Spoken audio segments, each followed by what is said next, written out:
I'm gonna be honest. Listening to this podcast, I'm a motivational speaker for women, right? But honestly, listening to this podcast, it has literally opened my eyes because I think the between the man and the woman, it's like the woman feels that the man doesn't hear her, and now I'm seeing that because when we think about men, we think that they don't care. We think that they have this wall up and nothing bothers them. We feel as though, let's say for instance, if you go out here and cheat on me, and it's like, it doesn't matter to you. That's how we think. We think that, oh, he can go out here and sleep with somebody, so it's like we feel y'all got the shell up. Like nothing bothers y'all because the way how y'all move. And I guess that's a man makeup. But for a woman, I'll be honest, I never felt that men suffer in silence. And I'm talking about, I wrote a book, and basically when I did my show, You Can't Hurt Me No More, even though I didn't verbally say it, I said it wasn't about men, but most of the women that came to You Can't Hurt Me No More, it's because it was two things. It was their childhood and men.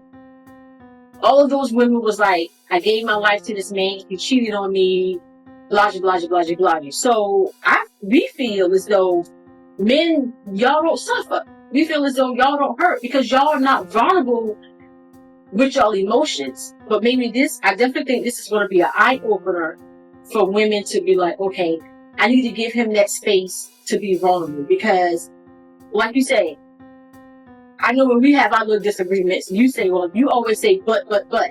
And you say your butt, but I'm saying my butt is not that I want to be right, but I want you to hear me. And it's like, sometimes women, we want the man to hear us, but do we want to hear what you all have to say? Yeah.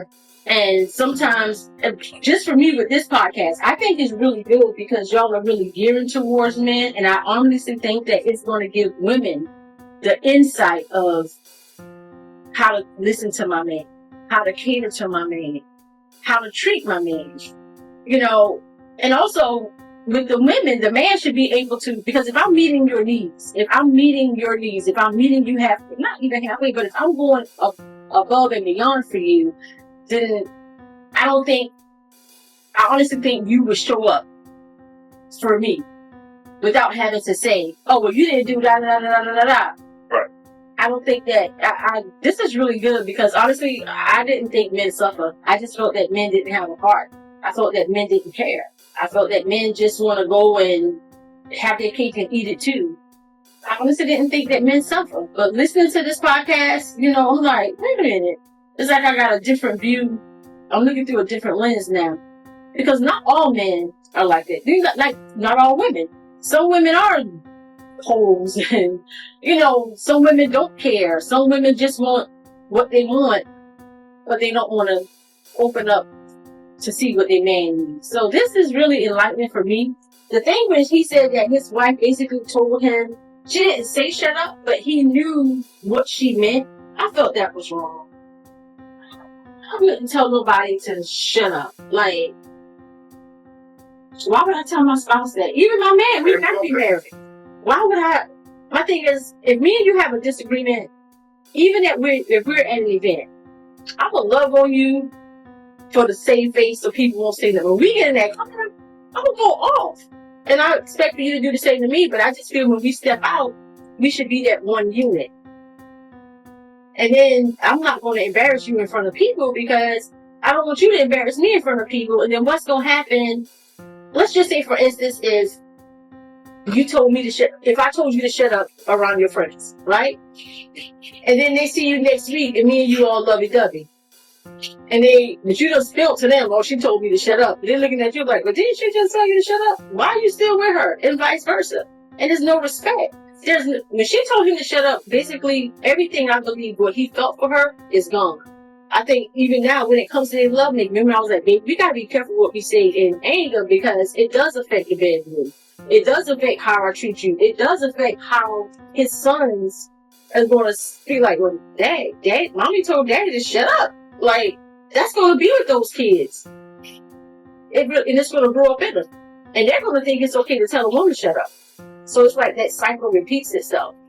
So coming from a woman's because I'm down with women, but I definitely think that we need to look deeper into how y'all suffer, and we need to come in with the open mind of how can we help you guys, and basically how can we help each other. You have a right to remain silent because when a man opens his mouth to put sound on his emotions, it's usually perceived as violence. Anything a man says can and will be used against him for future disputes, arguments, humiliation, and manipulation. Put a bat signal in the air and let him know he can't win. You have a right to an attorney, but there's nobody out there willing to defend, willing to lose a case or lose face that will help comprehend the struggles of a man. A man is silent because he's silenced and can afford to be ignored. So he continues to provide for himself when asked, "How you doing, brother?" It's a disguised, "I'm good."